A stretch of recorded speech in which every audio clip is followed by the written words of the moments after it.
कोई उपाय नहीं है और इतिहास गवाह है। ये कोई कांग्रेस पार्टी के लिए नहीं मामला है। भाई वामपंथी पार्टियों के साथ क्या हुआ था? माननीय लालू प्रसाद जी जब अपने शासनकाल में सीपीआई और माले के विधायकों को तोड़ करके उनको तहस-नहस कर दिया था।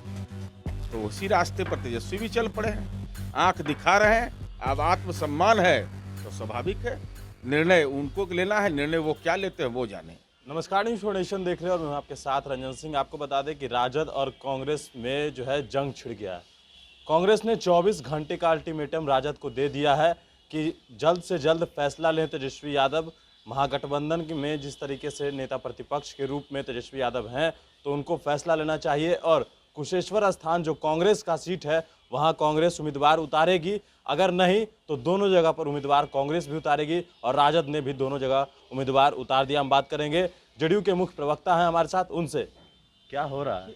अल्टीमेटम किसको कहते हैं? राजनीति में अल्टीमेटम नहीं होता है, राजनीति में डिसीजन होता है। तो ये कोई रेलवे है कि वेटिंग आरएसी हुआ, आरएसी का वेटिंग लिस्ट, इसका कोई मतलब नहीं होता है। मूल सवाल यह है कि महागठबंधन का घटक दल वैसी स्थिति में जब कांग्रेस पार्टी द्वितीय स्थान पर थी, कुशेश्वर स्थान में, वहाँ उम्मीदवार की घोषणा कर दिया जाना, ये तो राजनीति में लगता है जैसे कि गठबंधन के सहयोगी दल बीपीएल है। भाई गठबंधन समन्वय की बुनियाद पर चलता है, संवाद की बुनियाद पर चलता है, लेकिन जिस तरीके का आचरण पेश किया गया उनका अंदरूनी मामला है, लेकिन ये राजनीति के अहंकार को प्रदर्शित करता है। जैसे हम भी एनडीए के घटक दल हैं, तो हमारे तमाम घटक दल के सहयोगी के शीर्ष नेतागण संवाददाता सम्मेलन में उपस्थित हैं, लेकिन पूरे तौर पर आप जब देखेंगे तो घोषणा कर दिया गया, भाई जयकारा करिए, कोई उपाय नहीं है और इतिहास गवाह है।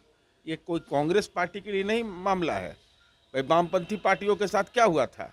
माननीय लालू प्रसाद जी जब अपने शासनकाल में सीपीआई और माले के विधायकों को तोड़ करके उनको तहस-नहस कर दिया था। तो उसी रास्ते पर तेजस्वी भी चल पड़े हैं। आंख दिखा रहे हैं, अब आत्मसम्मान है तो स्वाभाविक है। निर्णय उनको लेना है, निर्णय वो क्या लेते हैं वो जाने। लेकिन जिस तरीके से कहा जा रहा था कि आरजेडी जो है एक सीट पर आरजेडी, एक सीट पर कांग्रेस उतारेगी, लेकिन इस तरह से हो गया है, तो क्या लगता है अब। देखिए, प्रथम दृष्टया तो यह स्पष्ट हो गया ना कि संवाद नहीं, सहयोगी दल राजनैतिक रूप से बीपीएल की श्रेणी में है। ना आपसे बात करेंगे, फैसला आप पर थोपेंगे, रहना है तो रहिए, नहीं रहना है तो आप जानिए। तो ये आचरण चूंकि लालू जी का भी रहा है, सहयोगी दल के प्रति दुराग्रहपूर्ण रवैया, सीपीआई को, माले के विधायकों को तोड़ दिया था, तो उसी रास्ते पर तेजस्वी यादव भी चल पड़े हैं। आरजेडी ने आज से प्रशिक्षण शिविर लगाया है, कल और आज और कल। प्रशिक्षण किस विषय पर पता ही नहीं चलता है। प्रशिक्षक के बारे में तो मालूम है हमको। अब बताइए ना, प्रशिक्षक ऐसे हैं जो कहा जाता है 8वां 9वां पास हैं और डॉक्टरी के ट्रेनिंग दे रहे थे। अब बताइए, ऐसा होता है कहीं? अरे कम से कम आप यह बताइएगा ना भाई कि सामाजिक न्याय, तो यह बताइएगा कि सामाजिक न्याय में कितने लोगों को संपत्ति हमने लिखवाया। ये टेक्निक जरा कार्यकर्ता सबको ही बताया करिए। अकेले हजम करिएगा, कार्यकर्ता रहेगा बीपीएल के श्रेणी में, तो लालू जी को ये अधिकार प्राप्त है, केवल उन्हीं के परिवार को, दूसरे को कोई अधिकार प्राप्त नहीं है। इसलिए प्रशिक्षण में हमारी उम्मीद है कि आप यह बताइएगा कि कोविड-19 की चुनौती है, उस चुनौती में टीकाकरण आवश्यक है। हमने टीकाकरण को काल्पनिक बताया था, लेकिन राष्ट्रपिता महात्मा गांधी के जन्मदिन के दिन देखिए टीकाकरण का कितना शानदार और जानदार अभियान चला। आप यह बताइएगा कि हम तो पॉलिटिकल टीका कोविड के शिकार हैं। हम जब संकल्प लिए थे कि कोरोना से हम लड़ेंगे, तो हम दिल्ली चल पड़े।